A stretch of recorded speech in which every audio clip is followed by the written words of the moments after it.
So let's let's make a settlement, everyone. Hi, I'm I'm your host, Matty Morgs.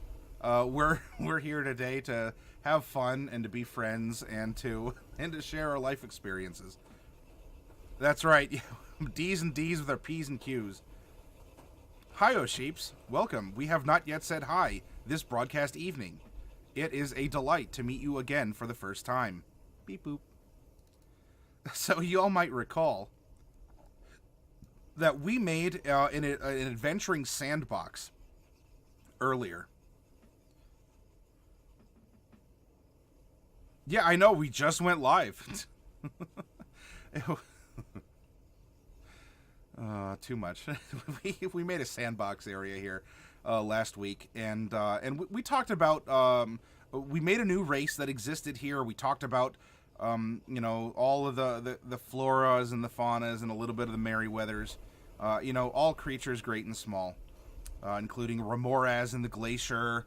Including just some different plant life and whatever. Well, what we had talked about and hadn't gotten to just yet is having a frontier town, right? That sort of last bastion of civility, of society that exists before we get to this very strange place, which also still needs a name, by the way. And I don't know, maybe we'll come up with it over the course of this. So what I want to do is kind of right here, like right by the lake and where the mountain starts cutting things off, I figure we can plop a frontier town right here. And we'll see who lives there. We'll see, let's generate what happens. Because this would be acting almost like, what would be the name of it? Not a, it would be like a frontier fort, where it would be on the lookout, kind of meant to scout or to act as a boundary. Not quite a Hadrian's Wall. I mean, it could be. There's actually even a prompt that we could end up rolling into that it says that there's a big old wall with stations every mile, and we could get that. Who knows? And if we did, how auspicious would that be? So, are we going to create a Hadrian's Wall? Are we going to create, kind of an old Midwestern in a woods? That's one word, INNAWOODS, in a woods style fort. Is this going to be more like a quaint Western settlement that we were kind of in the mood of talking about just prior to this? Kind of like a Red Dead Redemption 2 frontier town of the West instead of the Midwest,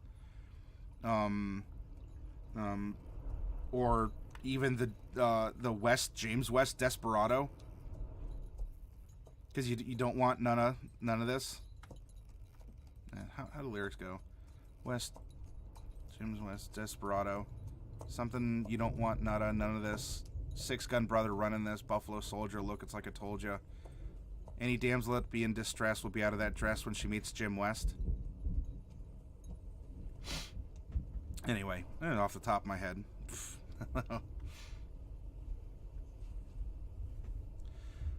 So this is what we're going to be focusing on here, and then in the rest of the week we're going to work on some other settlements too, because we made a broad adventuring sandbox, and now let's continue to tell the tale.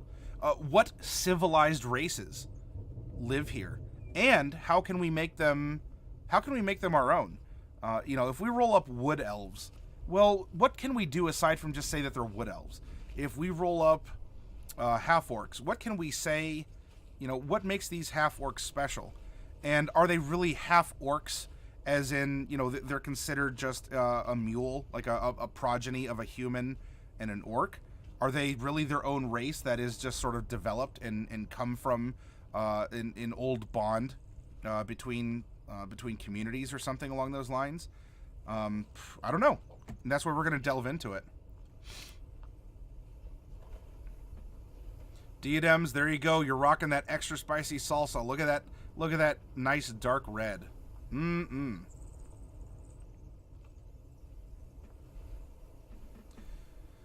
Now, to help out with this, I have a handy-dandy settlement concept.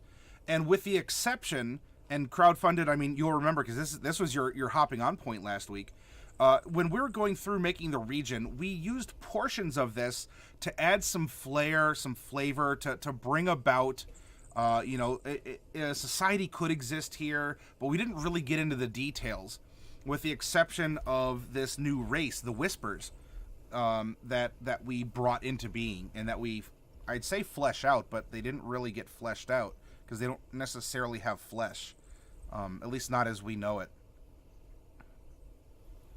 Oh, you did real life D&D yesterday. What happened, Corita? Did you get bitten by a seagull, or a random encounter with a wild animal? It's so spicy even to your eyes. And you know what, oh sheeps, maybe one day you too will have a nice red bowl of fresh salsa by your name. Oh, okay, so you went to Adventurers League.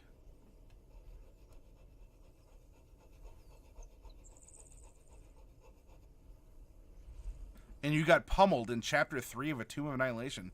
We'll certainly share that tale of the tabletop with us as we're going through things here. I'd love to hear how that went. Especially because I'm running Tomb of Annihilation on Thursdays at my store.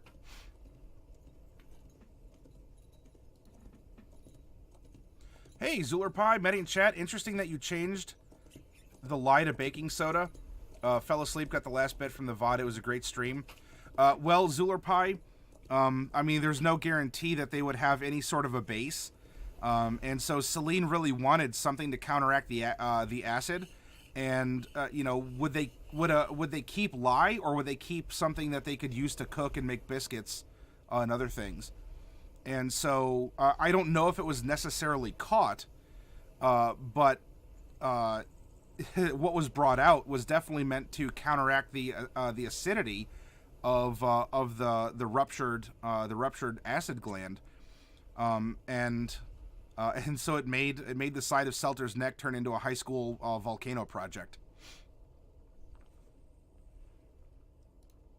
But Zuler Pie, thank you for watching the VOD, and I hope you enjoyed it. There was intense moments. There was hilarity. There was some really good creativity all the way around. It was a mixed bag session, and I don't say that with a measure of pessimism, or that I'm lampshading it or something like that. It was really, it had a ton going for it last night.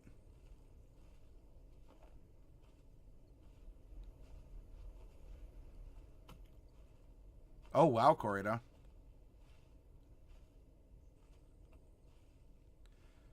Oh, geez. Is that really funky preserved smelt or haddock or whatever that you're talking about, Old Port?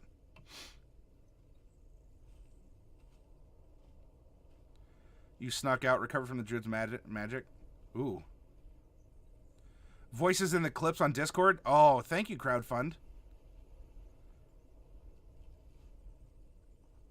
Oh, it's a great story. Well, thank you. And awesome, Zuler Pie. I did not know that you were a chemist. Should I ever have some chemical questions, then I will. I know who to ask. That being said, Zuler Pie, I mean, you say that you're the chemist, but was there an unfortunate accident that that created Iprolux? And for those of you out there who don't know, we see the mild-mannered Zuler Pie here with us, but y'all haven't met Iprolux. And we may harken back to a classic monster tale of yore.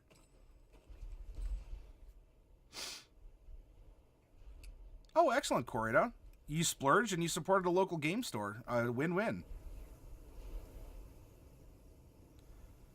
Hikari or Lutefisk. The Lutefisk sounds familiar. I didn't know that they did it with Shark also.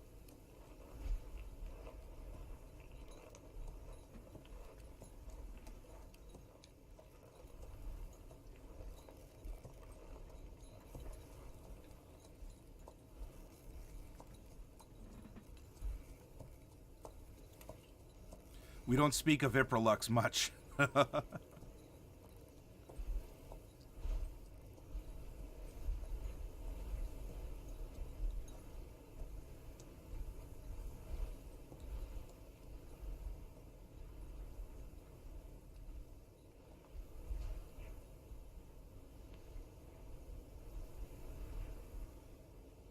Gotcha, Corrida. Can we call it the back 40? Or if they have an inn? Oh, you're talking about the frontier? Well, yeah, let's generate it and see what we get here. Shark is usually kept to Iceland. On the upside with the shark, you usually get a free shot of fire wine or schnapps called Black Death to go with it. Yeah, I mean, because if it's that very interestingly preserved method, then, you get something like Hakari doo doo doo doo doo, smells like death doo doo doo doo doo. Maybe cat pee too doo doo doo, Hakari. Gonna puke doo doo doo doo doo, get this stink out doo doo doo doo. Will I die doo doo doo doo doo, maybe.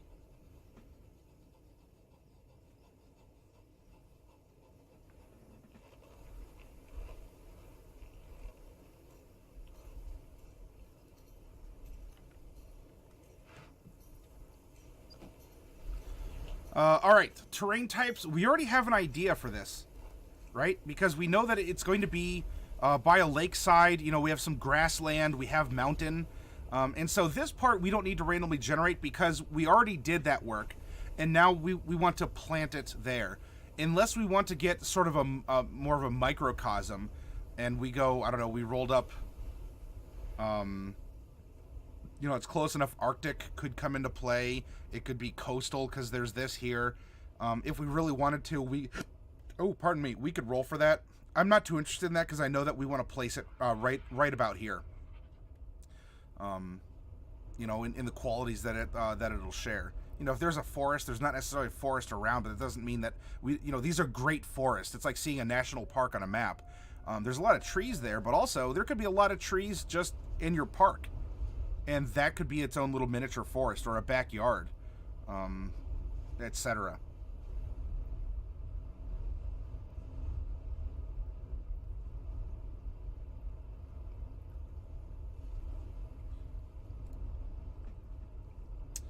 So let's go to the form of government. What kind of government is ruling this outpost? And we're going to go to page 108 in the Dungeon Master. Whoop. Oh, I went too far. We need to go to 16 first. Which, honestly, I need to update because it's technically on 18 here. I must have mistyped it and then saved over there. So we have a form of government chart here. And let's find out what this frontier town, these settlers, these frontiersmen, these prospectors, or whatever you want to call them. Do we have kind of a Dr. Quinn medicine woman? Do we have a Red Dead Redemption? Do we have a quaint, a fort, like an early fort of pilgrims or those who are going into the Ohio Valley or the like? Or do we have something kind of built out of, limestone because we're next to this this glacier, this kind of like quarry-ish lake? Let's roll a percentile and find out. 86. So it's being run as a republic. Government is entrusted to representatives of an established electorate who rule on behalf of the electors. Any democracy in which only landowners or certain classes can vote could be considered a republic. So form of government, republic, and if we do want to go through and add some cultural notes, such as, look at our own history, landowners at one point in time were the only ones allowed to vote, and that's because landowners are the ones who, they're producing for the land. They're the ones who, they're the ones who are, they have this investment, and so their opinion, it was thought, should be weighted more heavily because they're either more experienced, more educated, or they have a vested concern than someone who doesn't work, maybe has no education, no job. And of course, we see over time that movements like that have freed up in our modern society. But, we're making a D&D town, and maybe this is a holdover. It could be, it could also be locked behind if you're a male or a female. It could be locked behind if you are a halfling. And so, all halflings can vote, but no one else can. even if there's a dragonborn population or whatever, whatever we'll come up with. If it'll help enhance the storytelling, maybe it could also create a little bit of, it could create flavor. It could even create some tension that our player characters can come into, realize there's another way of life, and ask questions. So why was this society set up this way? Let's say we roll halflings. What makes the halflings so special out here in the frontier? And you may very well get a straight up answer of, that's shocking, or it's sensical, or, for some reason, who knows? Let's say we go Dragonborn, and the Dragonborn out here are, I don't know, afflicted with, like, there's a weird pollen, and it gives them all sort of very severe allergies, where they're just sort of out of it. Like, they almost have to go into a hibernation every summer or something like that. And so, they lose out on time. They're not necessarily coherent. And so it's not that they're not allowed to exist there. They could very well be hard workers. But because of the nature of the environment, the halflings are like, well, you are afflicted with this, and, we keep the town running while you're asleep. And so our opinion matters more. Don't be afraid in D&D to have these kind of divides. And yes, in 2019 here, in a developed first world nation, we may look back on that and say that is, that is old, or that is somehow a segregation, or it's somehow an ist along some sort of a drawn cultural battle line. And it could be. It doesn't make you as a bad person to present a frontier town like this that has its own culture and grew up this way and made these rules, because maybe your players want to challenge them. Or maybe your players will just understand, in this corner of the world, that's how it is, because that's how these people survive. Heck, the Dragonborn might even be absolutely okay with it. And say, that's fine, the halflings keep things going, we're allowed to stay here, we get meals, we get a place to stay, we work. Maybe it's sort of like the old, we're talking frontier times, it's like hiring foreigners into the U.S. to build the railroads, kind of a thing. And maybe they're fine, right? All the folks from China or Ireland or wherever else that they're coming from, Asia or Europe, could they vote? No. But were they working? Yes. Were they producing for the economy? Yes. And we could even have a situation like that. So at first, we may be taken aback with our modern 2019 senses, but here you go. This isn't 2019 United States. This is Get Ye Flask times in a very interesting corner of a fictional world.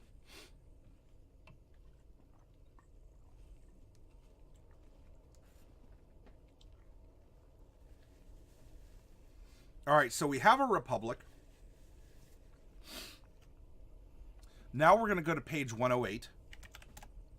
Oh, let me catch up in chat here. Dr. Quinn, a wild, wild republic. Landowners make sense since everyone else may just be passing through. Age of Tesla says the government is principally responsible for the defense of the land, so it made sense that the people who own the land pick the government. Hey, Cake Boss, welcome. I hope you've been getting some better sleep. And all those are excellent ideas, things to consider.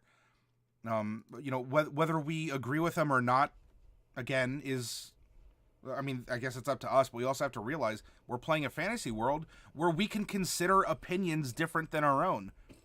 We can, it was a quote from Aristotle, the sign of an educated mind is being able to entertain an idea without accepting it. And so we can immerse ourselves in a world where only landowners can vote. We accept the idea, we can operate in it, and we can suspend some disbelief. And when our books close at the end of the session, hey, it's 2019.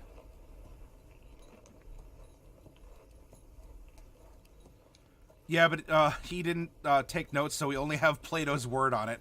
Crowdfunded. That is an extremely... that's an extremely maybe subtle and very nerdy joke, and I appreciate that. The point I'm really driving at is that the qualification to vote should relate to the purpose of the government. Yes, Tesla. Yes, you are correct. All right, so there's a couple monuments. This is not a firm rule in D&D. I like creating, whether we're talking on a town level, a city level, a county, a state, a broad, like even a continental level. I like having, three things that are interesting. And two of these, I randomly roll monuments, and the third is some sort of a weird locale. Uh, Something, that thing just ain't right. A little bit of this of the suspense, the supernatural. And if you're running a very low magic or low supernatural game, you don't have to put a weird locale in. It could be all monuments, and you don't even have to go for the monuments as they're written. We could even use these as prompts and build it from there. But anyway, let's roll. I'm getting way ahead of myself here. 2d20 for our monuments. 18 and 20. So coming over here, an intact circle of standing stones and a totem pole.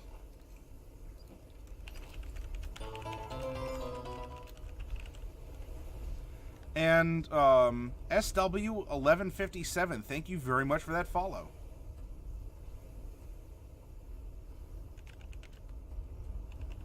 A henge.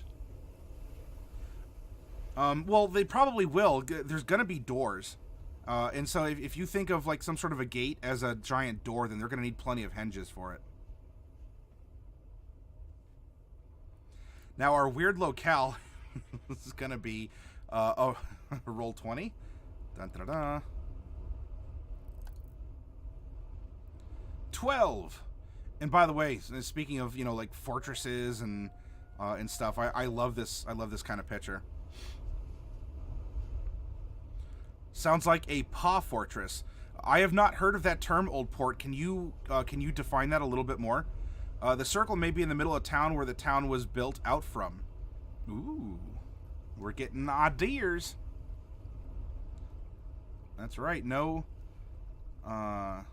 we are emerging from the darkness of possibility, and we're making something very positive. So we rolled a 12 on the weird locales. This is going to be a giant crystal shard protruding from the ground. A gigante.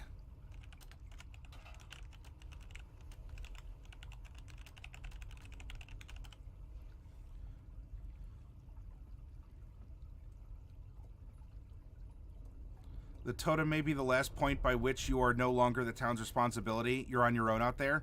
And you know what? We had a totem pole also as a part of this region that we developed.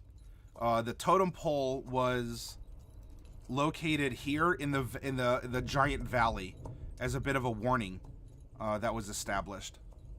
But it doesn't mean that there has to be a link. But maybe we're developing a culture. Maybe this is how some things are expressed.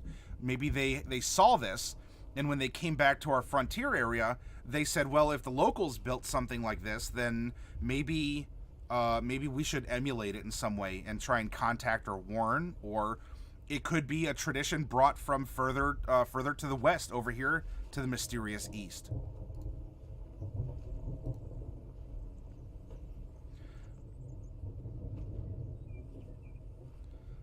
It could, Tesla. Here, I'll bring the map back up. Right, so here was the original impact site, and then it kind of like it bounced and it skittered along, kind of creating this canyon or this groove, before kind of pushing up the mountains and the dirt and everything over here. So when I say mountains, we're not talking Rocky Mountains. This is more like Appalachia, right? They're very old mountains. They're kind of crumbling. They're very wet, very covered with forest and trees because, just these mountains are old. They've been decaying, and probably a lot of it is even just pushed up stone with dirt and everything, as this has been kind of like engraved into the earth. So very much we could say, Tesla, that a part of this crystal either embedded here, or maybe was found or taken and placed here, where our frontier town's going to be.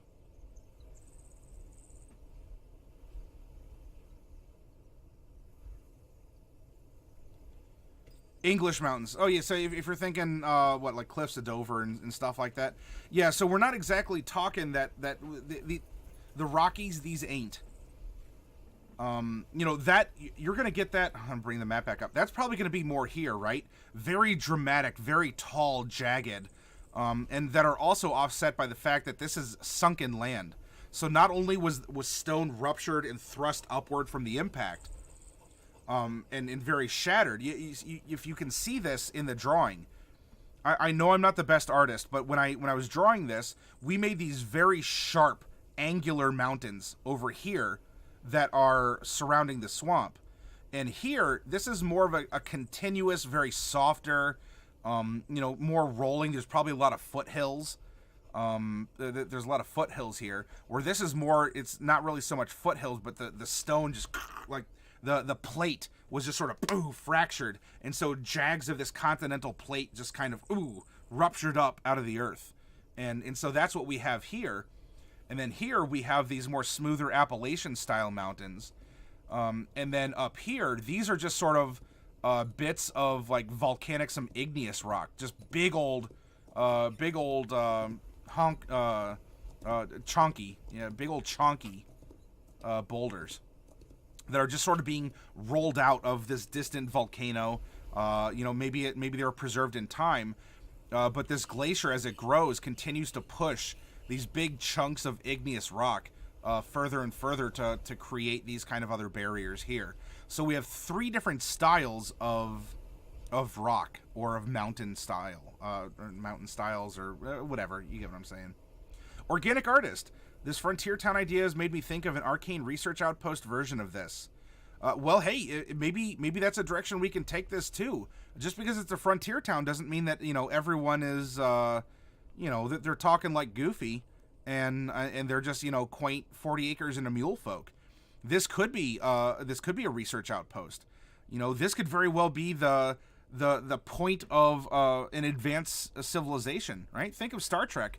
If they discover a planet that has people that aren't warp capable, they're not allowed by the Prime Directive to interact with them. But they do set up these kind of camouflaged cultural observance centers where they watch and listen on these other people to see how a society grows and develops among who they consider to be more primitive, or at least different enough, without exposing themselves. We could have a very advanced research station. It could be just that.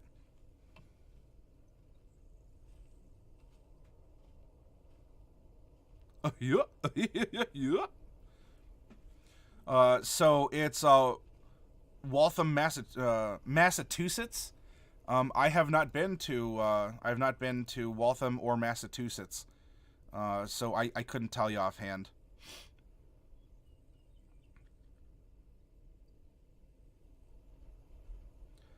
A pause is a Maori fortress that saw use up to somewhat recently, the 1800s.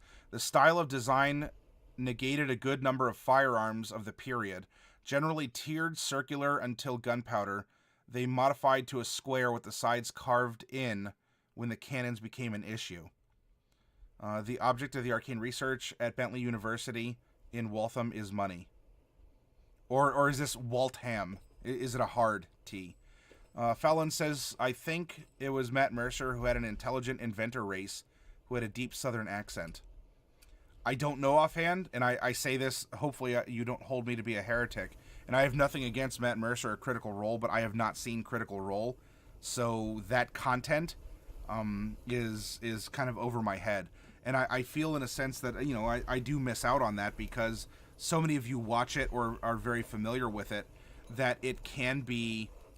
it can be a medium through which we can communicate. You stand in solidarity, says O'Sheeps. Well, Fallon, I also haven't seen Acquisitions Incorporated. I mean, I'm certainly well aware of both, but I haven't been able to follow them. This is the first great schism of the chat today. Oh no. All right, now we're gonna roll 2d10, and let's find out what is the dominant race or minority race. Now, do we have to do this? Does there always have to be two? Could this be a 100% or whatever 98% human or elf or whatever? Sure, you can just pick. You're the dungeon master. You come up with this yourself. But what I want to do here is we know we can always just pick. Let's challenge ourselves by rolling randomly and coming up with thoughts and a culture and a purpose to that. So we're going to roll 2d10 and check in the PHUBA, the player's handbook, to find out which races are present here. 10 and 5. Well, so 10, there's only 9, so we're going to re-roll that. So taking the place of 10 as the dominant race is 7. So we have 7 and 5. Race relations, ruler status, notable trait, known for its current calamity. All of these are d20 rolls. So while we're here, 1, 2, 3, 4, 5. Let's roll 5 d20, and we'll go and interpret what this means in a little bit. We have 14, 14, 2, 1, 5. What does it mean? 14, 14, 2, 1, 5. The town name, that's up to us. We can come up with whatever we want for this town or this research facility, this fort. Religious building is 1d20. And again, we can choose this, but we're going with a random roll because we want to test ourselves. Let's see how could we make this work? Because it could very well give us an idea that we just didn't have before. We didn't think, oh, this is a cool combination. It didn't happen until we were challenged and had to adapt and grow and thrive. Our tavern name is based off of 2d20, but I'm going to roll one more for the tavern style. Tavern style is at 2. And our tavern name is 520. Okay. So here's our random rolls. Let's find out what does this mean and tell the story of this place as we continue to develop it. We know that it's a republic. We know that it has these features that were either built by the people here and or were here before them. Some could be natural, some could be supernatural. The totem pole could be spiritual, or honestly, it could just look scary and there's no religion behind it. It's just supposed to be a warning, or it could look welcoming. A totem pole could very well be like a Statue of Liberty. I mean, when we think of Pacific Northwest totem poles, with the animals that are stacked, and it could be a method of spiritual animism worship of animals and communication by what is presented there. We could take this in a whole lot of ways, or a totem pole could just be. It doesn't have to be animals or humanoids. It could be aspects of nature. It could be representations of something that are built up. It's something that has more meaning than just being a statue. Could be built into the architecture. Yeah, if we're talking like an old-timey frontier fort like this, what if each of the the pine trees or whatever that were used for the gate have carvings of people or faces or mammalons or burbs and the like, monsters that are here and act as a message or as a ward or just as decoration, because it is cultural.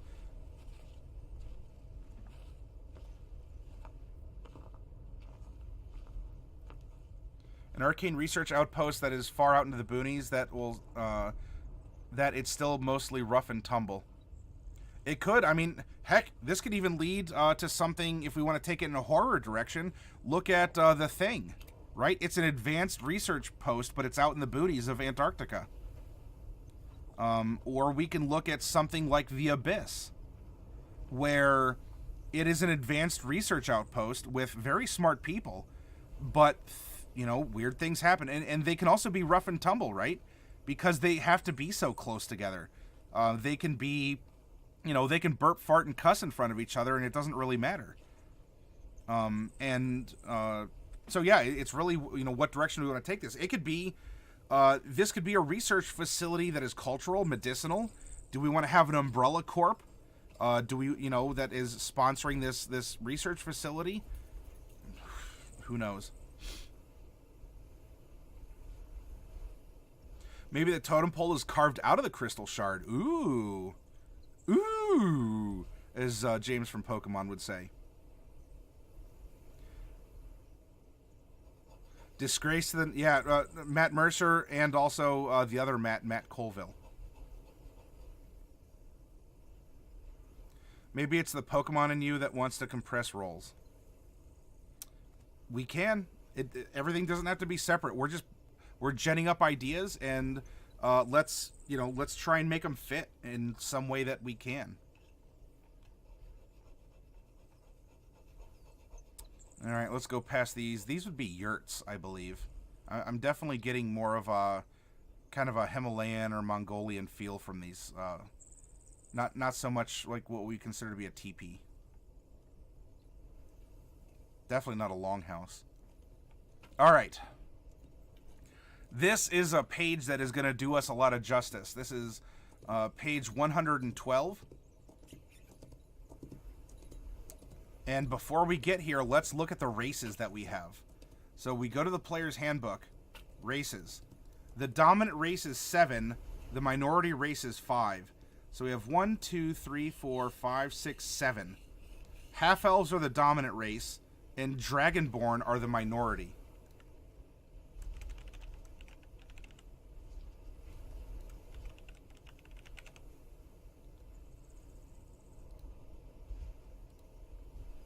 Now, what are the relations between the two races? Let's, we had a D20 roll, 14. There is a tension or rivalry. Fallon says, Matt Colville got me to try DMing for the first time. Awesome, and I'm glad that you're stepping up and doing that, Fallon.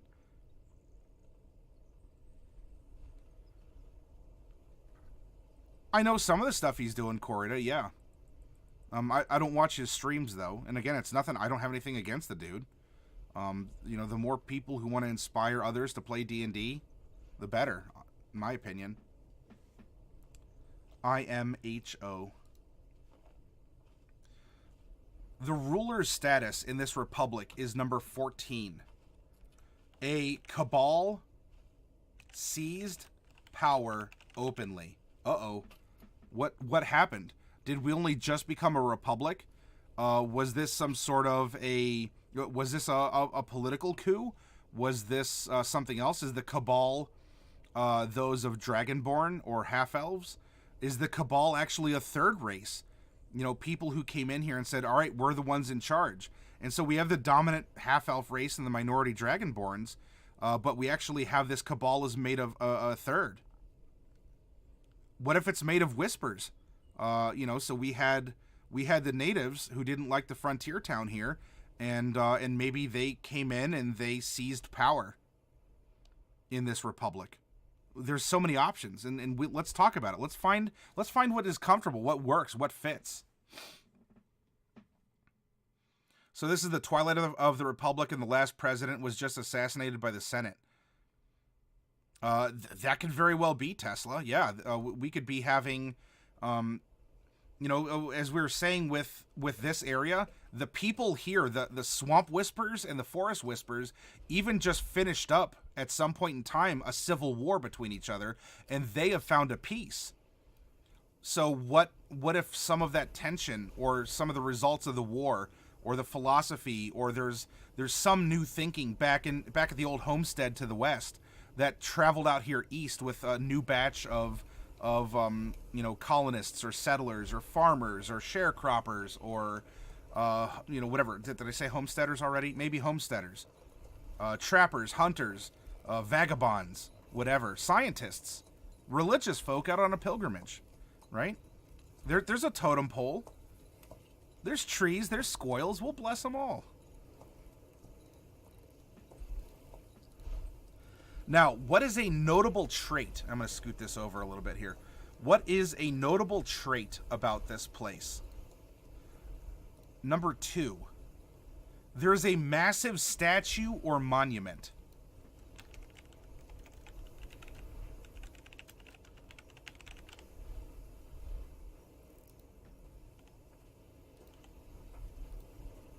All right. Is this in addition to what we've said, or is this generation really saying, "Come on, can I make it any more clear to you that we have a central figure that is super duper important, a double dog dare important thing, an aspect of this frontier town"?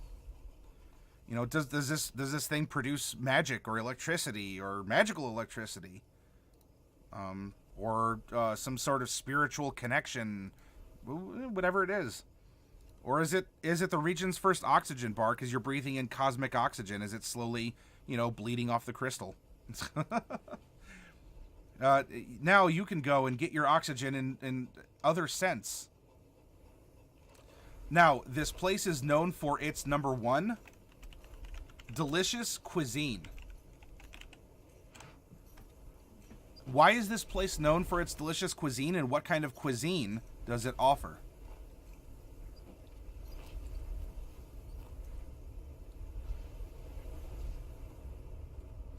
And the current calamity that is facing this settlement is number 5, and that is a plague or famine that sparks riots. Well, we did just have a cabal that seized power openly. So why don't we roll? Let's go odds or evens. Odds, we have a plague. Evens, we have a famine. Let's make a decision. We're DMs. We're decision makers here. Let's roll a d12, because why not? It's a big golden button. How can you resist pushing that? Odds. So we have a plague of some kind. It could be a disease. It could just be vermin, insects or rats. It could be, it could just be a sickness of some kind. It could be parasites. There's so much that we can do with this as a prompt. The crystal's absolutely the cause of the plague. A plague like the oxygen holocaust. So yeah, maybe some maybe some space germs are bleeding off this thing. I mean, absolutely, probably. That's a definite maybe, Fallon. 50% of the time, we're going to be correct 100% of the time. Oh yeah. It depends, and that's if we wanted to just sort of kind of bleed off normally. As a big chunk of dry of this, or if we want to. I know it's kind of base, but it's magic. Do we have to really explain much more?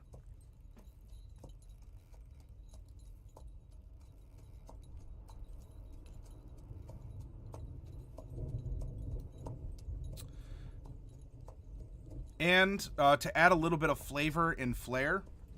Because look, you can use different building types, residences, if you want to just kind of pop in some designs and whatever.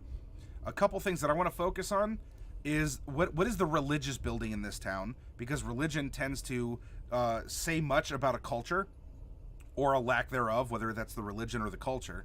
And we rolled a 16, and 16 is a library dedicated to religious study. Now, interestingly enough, we rolled that for the forest folk. That doesn't mean it has to be the same. Do we want to exclude religious and have this be a library? Like just a library, a more secular one? It could have religion, but it doesn't have to be, we don't have to say that this is a monastery. However, the religious building we could just take this as a whole and say that there is a monastery here.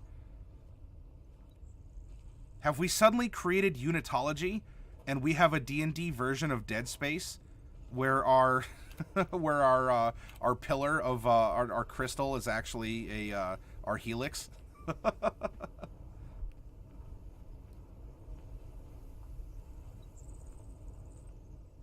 And lastly, almost lastly, the type of the big tavern. What is the place that people go and hang out? Doesn't mean that there's not others in this place. For all we know, we have a a village or a small town of 5,000 people. Yeah.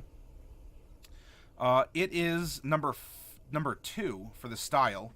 Number 2 is a quiet, low-key bar. And the tavern name is 5 and 20. I mean, in itself, that could, 5 and 20. What does that mean? If we go by the prompts, 5 is the prancing. Oh my goodness. This stuff writes itself. The prancing star. Do you all remember what the whole point of this area was?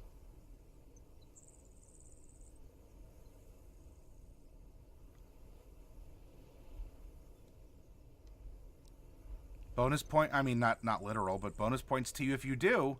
What did we just discuss?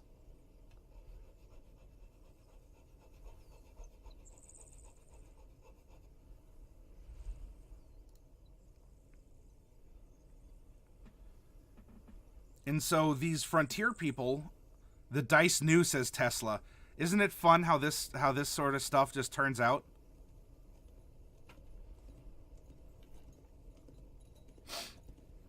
And now here's something else to think about, all right? If we... I guess we just figured out who the Cabal were. Who's that then? Who's the Cabal? And here's something else to think about, right? We have half-elves, so we have more human than human elves. I guess it'd be more human than elven. We also have Dragonborn, which you could say, I mean, they're not mechanically half dragons, because those do exist as well. But these are also descendants, like these are very humanoid dragons.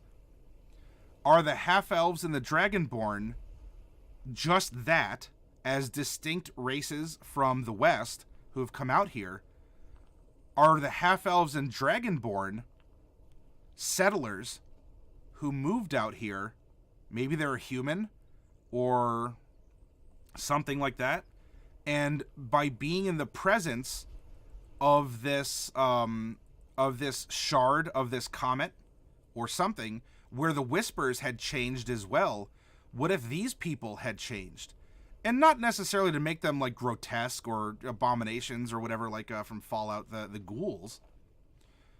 What if we consider that these are just more that humans came out here and they changed in different ways and took on different properties? One went with more of an animalistic evolution, and one went with more of a superhuman evolution. And so they all had this core of a human base, but through time or exposure or experiments, if we want this to be also a research place, right? There's a library.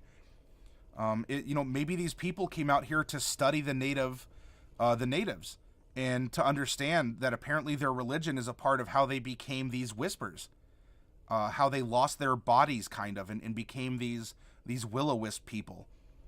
And so basking in the presence of this thing, it changed them. And so they can't go back, so that they're creating their own society. They're creating their own frontier town, because they're not natives, but they're out this way. They've observed what had happened, and bada boom, bada bing, bada bang, bada boom. This could have occurred. Does that sound like a good idea? Would that be a compelling story to explore if you were player characters and I was running this kind of an environment or a story with you? Think of it as I'm describing this frontier town, and to the west, half-elves and Dragonborn maybe don't exist. In a world where the DM literally controls, the races that are available to the players. I can narrate to you and set up that you see the locals here, and this would have a similar effect to in Call of Cthulhu. You go to Innsmouth, and the locals all kind of have the fisheye, right? They all kind of have the gaping mouths and are kind of like lurking lugs kind of a thing, because they've all been slowly changed. You could come out here, and yet we don't even need a Cthulhu-style plot. I mean, you can have a Dragonborn if you all know Selter from Tuesday, think of this. Think of a dragonborn like Selter from Tuesday, who's Macabre Derek's character, except she's in a quaint, a quaint country home, and she's just putting a pie out on the windowsill, and as you all walk into town, she greets you like, "Hey, y'all, welcome." And she's got the apron, maybe she has some cute ribbons on her horns. So she's living in a way that you expect. Culturally, they're living like that. But you're seeing these people that have been changed. That some people have become more bestial. Some people have become more, I will say elven. Maybe we don't know that elves exist. This could be a D&D world where just humans exist for all we know. Or again, you can curate the starting, but these are fun things to think about. And all of a sudden, you're seeing humans, but they have these kind of pointed ears. And their eyes all have this kind of almond shape, or maybe they have the epicanthic folds that are indicative to like an Asian heritage to us. They have just, their physiology is mostly the same, certainly not as bestial as these dragonborn. Of course, we can come up with a name otherwise for them, but there's something about them. They're a little lankier. Maybe their facial structure is just, it's off. Their faces are just a little bit longer. Something's going on here.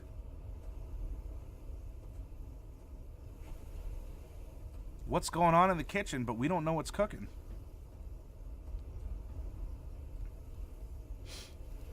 I don't know, Maddie, does Maddie cast spells to get good rolls? No, Zulerpie, this is au natural, baby.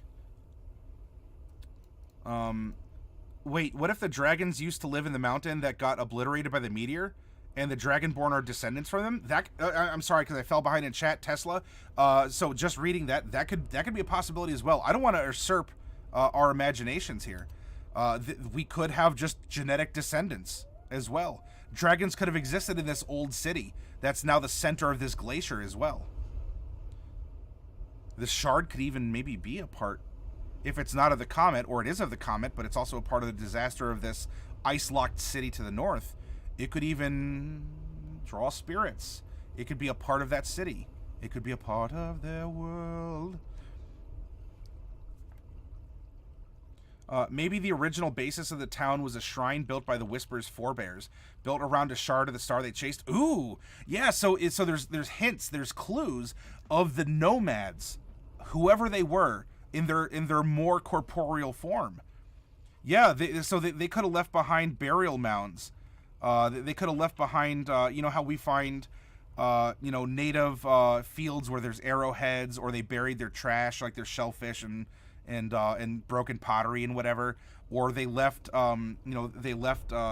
like stone patterns or whatever. The nomads, very well, this could have been a semi-permanent style that the nomads built a small semi-permanent society before moving further on, probably after deliberating whatever they did, that took them deeper into this region and eventually succumbed to the environment and the mutagenic effects of the magic radiation, whatever you want to call it.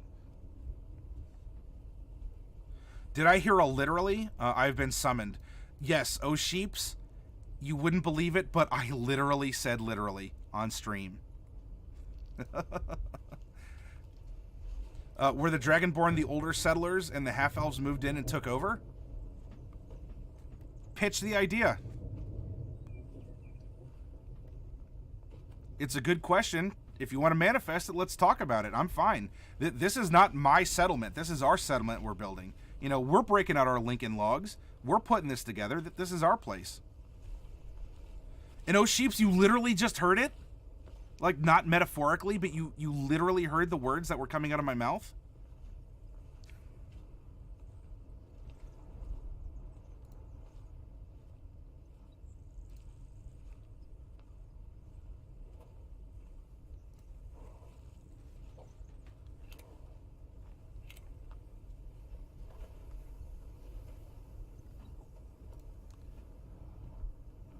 Technology is amazing.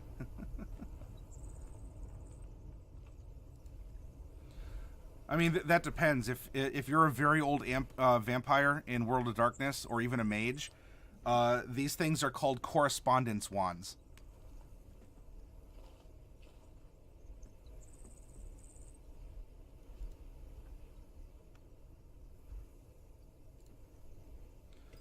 All right, so some of the thoughts that were going around. Was this an old nomad society before they went too deep?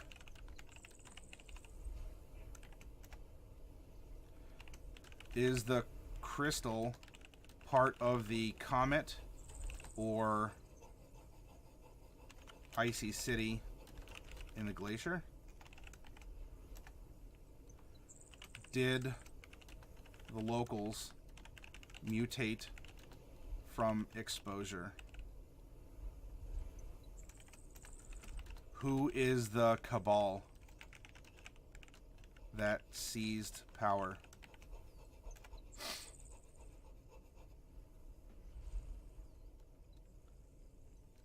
Is the I'll say implied monastery here native or Western?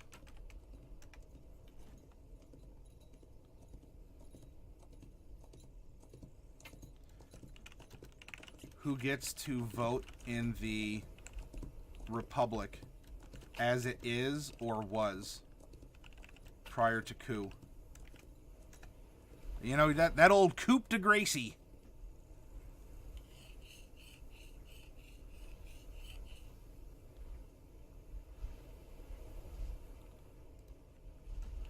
What are the totem pole, the circle of standing stones, the statue, and the crystal shard?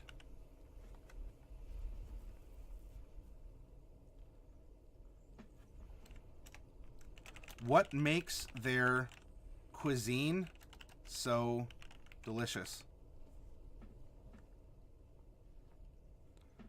If they brew beer here, do they infuse nitrogen into it, or like, is it ultra smooth? Are there some weird plants or animals that grow here?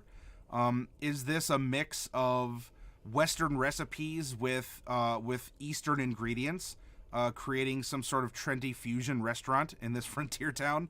Why is this frontier so delicious? Maybe the food is the same, but there's something else. There's a cultural practice or the presentation.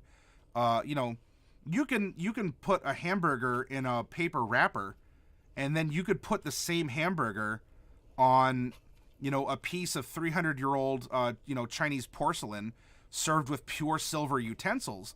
It's the same hamburger, but mentally the way it's presented can subliminally change your attitude. We look at noodles, Eastern noodles like ramen, as kind of like, it's a quick kind of junk food, or it's there's nothing wrong with it. But it's lower on the totem pole, so to speak, than spaghetti. Oh, because spaghetti is a more noble, more historic than apparently ramen. And maybe that's just because of the effort or the presentation. I don't know how many of you have freeze-dried spaghetti. I don't even know if such a thing is available. I mean, well, I guess you gotta boil it, kind of, so it's not freeze-dried or whatever. Anyway, you get what I'm saying. Why do we have this psychological gateway where we look at ramen as being, the ramen, that's what the poor people eat. Nose in the air. No, isn't that right, dear? Yes. And meanwhile, spaghetti. Who would dare touch a spaghetti? Because it's worth something. It's a more noble dish, but it's still boiled noodles in a broth or some sort of sauce on them. So it could just be the presentation. What's the stone structure of the nearby mountain? Could that be affecting the water? Oh yeah, it could be the ambient air that makes your taste. Yeah, that's true. Tesla, if you are a wine aficionado, or you want to be a sommelier, you have to realize that your taste is also affected by your smell, and there are things that can change what you smell, or like what you smell can change your taste, and thereby something magical or mundane, or a little bit of column A, a little bit of column B, confused together. So what we're probably looking here, with the geography. So let's, if this is more of a, we have a plate that's been fractured, but it is next to the sea, so ultimately anything can be anything. I could say it's sandstone, and you know what? Maybe up here we can indicate that this is sandstone. I mean, we can create Redwall Abbey. You want this to be red sandstone? We got red sandstone. However, what's down here, closer to the sea, is probably more of a limestone because of all of the generations of shellfish that have come and gone and have compressed down. So I would say for the most part, we have limestone in the majority, perhaps with some sandstone here, and then if we're really saucy, we can get some igneous up here. Maybe there's pockets of volcanic glass. Maybe there's some porous stones like pumice. You know, we could also get some granite, obsidian. So we can have access if people are willing to go into the frozen Underdark for these rarer rock types. Otherwise, we have some sandstone up here, and then we'll have. Well, I guess limestone would be a sandstone. It's a composite still, and you get what I'm saying though. Hopefully, I'm sorry because I am not a I'm not a stoneologist.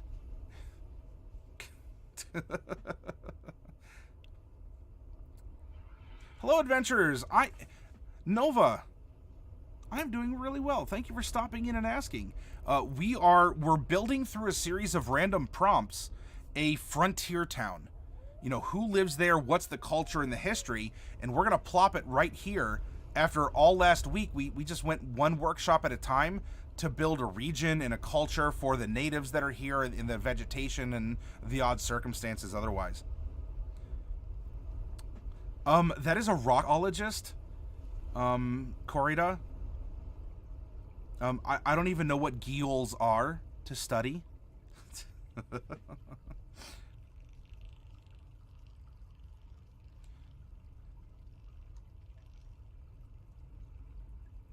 Ramen is very noble. Thank you very much, Discord. I have no problem with it. I can show you the ramen that I have personally. So,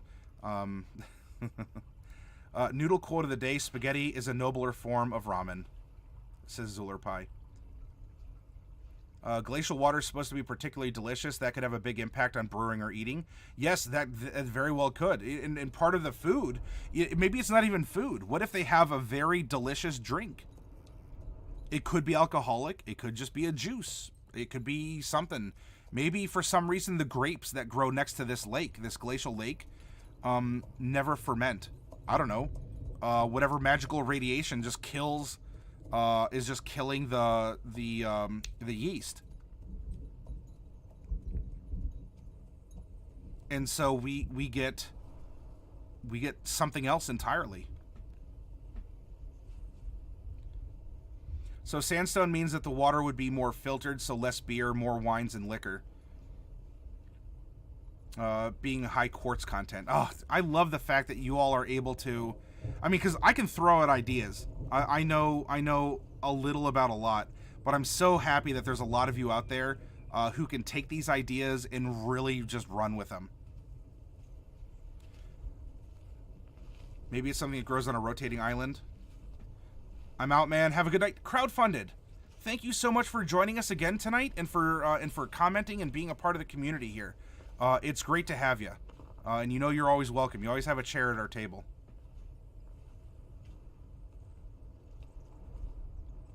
Hey. All right, so I'll tell you what, everyone. I think we have a good basis here, and let's talk. Let's still ask these questions. Let's flesh this out. And I'll bring up MS Paint, and maybe we can just start drawing this town. So we'll take this area here, and then we'll make that into this map here, and give something a little bit more detailed. But let's get up and take a little break, get a snack or a drink, do what you got to do, and we'll be back for it.